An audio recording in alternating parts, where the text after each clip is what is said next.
సచిన్ పవన్ మళ్ళీ మళ్ళీ సంపాదన లేదులే కానీ వైసీపీ వాళ్ళ గురించి మాట్లాడి ఒక ఆమె గురించి మాత్రం మాట్లాడడానికి వచ్చారనమాట.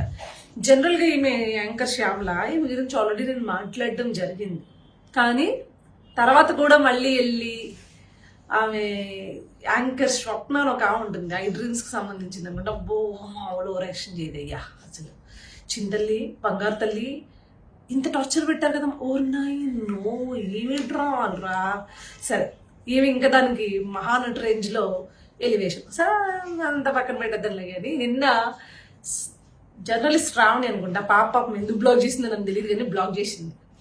సరే అడుగుతోంది, ఏమని అడిగింది, ఎగ్జిట్ పోల్స్ ఇట్లా పలానా వాళ్ళకి కొన్ని ఎగ్జిట్ పోల్స్ వచ్చినాయి, మీకు కొన్ని ఎగ్జిట్ పోల్స్ వచ్చినాయి, మీ ప్రెడిక్షన్ ఏంటి, మీ ఎగ్జిట్ పోల్ ఏంటి అంటే మన మహానటి అక్క వేరే లెవెల్లో మహానటి కదా ఇట్లా ఇట్లా సర్దేసుకుని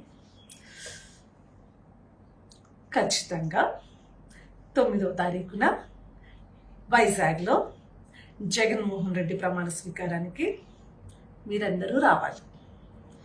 మళ్ళీ ఇంకోసారి అడిగింది, మళ్ళీ సేమ్ ఖచ్చితంగా 9వ తారీఖున జగన్మోహన్ రెడ్డి గారి ప్రమాణ స్వీకారానికి వైజాగ్ రావాలి. మీరు కూడా రండి. మీరు నన్ను పిలుస్తున్నారా కాబట్టి మా ఇలా వచ్చి ఇలా వెళ్ళే యాంకర్ పాలిటిక్స్ అంటే కాదు.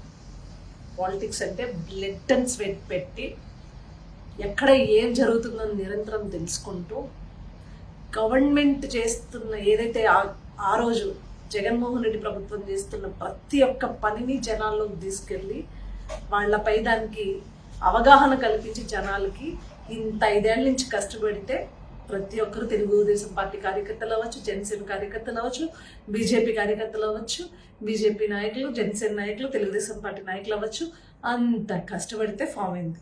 నీలాగా పొటకొల్లో ఈ స్టోరీ ఉంటుంది చూడు, అట్లా గంటకు ఒకసారి వచ్చేవాళ్ళు లేకపోతే రోజుకు ఒకసారి వచ్చేవాళ్ళు కాదు. అర్థమైందా? ఇకనైనా మూసుకుని కూర్చో, ఎక్కువ చేయి.